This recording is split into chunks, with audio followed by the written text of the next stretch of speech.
Wait a minute. దేవుని కోసం నువ్వు స్ట్రాంగ్‌గా ఎందుకు నిలబడలేకపోతున్నావో తెలుసా? దేవుని కోసం ఎందుకు నా ఆలోచనలు సడెన్‌గా లోకం మీదకి తిరిగిపోతున్నాయి. సడెన్‌గా మళ్ళా దేవుని నుంచి నేను ఎందుకు తప్పుకుంటున్నాను అని అనుకుంటున్నావేమో. నువ్వు ఆ విధంగా ఎందుకు తప్పిపోతున్నావు అంటే, దేవుని వాక్యం సెలవిస్తుంది, అపవాదికి చోటు ఇవ్వకుడి అని మాట మనం బైబిల్‌లో చూస్తున్నాం. సో, ఏంటంటే అక్కడ మనము ఎప్పుడైతే దేవునిలో మనం బ్రతుకుతున్నప్పుడు, ఇంత లోకానికి సంబంధించినవి మనం చూసినా, వాటిని వినినా, వెంటనే మైండ్ అనేది మారిపోతూ ఉంటది. విశ్వాసంలోకి అవిశ్వాసమైన మాటలు వచ్చేస్తూ ఉంటాయి. విశ్వాసపు హృదయంలోకి వెంటనే అవిశ్వాసం జాయిన్ అయిపోయి, ఆ యొక్క హార్ట్ మొత్తము అవిశ్వాసంతో నింపేస్తూ ఉంటారు. సో, దేవునికి ఎంత పవర్ ఉందో, కొంచెం అపవాదికి కూడా పవర్ అనేది ఉంది. ఫర్ ఎగ్జాంపుల్ రీల్స్ చూస్తూ ఉంటారు.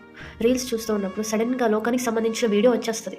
సో, నేను పడిపోనులే, నేను స్ట్రాంగ్‌గా ఉంటాను అనుకోని చూసాం. ఓకే. అంతవరకు. కానీ ఆ మ్యూజిక్‌ని బట్టో, అక్కడున్న వీడియోని బట్టో, వీడియో క్లిప్ బట్టో మరలా విశ్వాసము పాడు చేయటానికి అవిశ్వాసం వచ్చేస్తూ ఉంటది. అదొక్కటి చాలు అపవాదికి.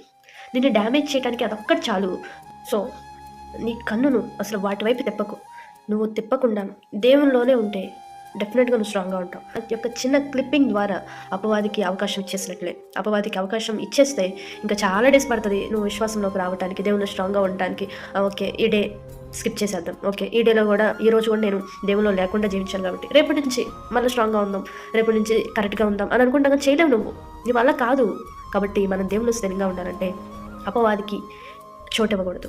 అపవాదికి చోటివ్వకుండా మనం స్ట్రాంగ్‌గా మనం ఉండాలి. మనం అపవాదికి చోటిస్తే దాన్నే అడ్వాంటేజ్‌గా తీసుకొని నీ యొక్క హార్ట్‌ని అనేది చేంజ్ చేసేస్తా ఉంటాడు. కాబట్టి be strong in engage. God bless you.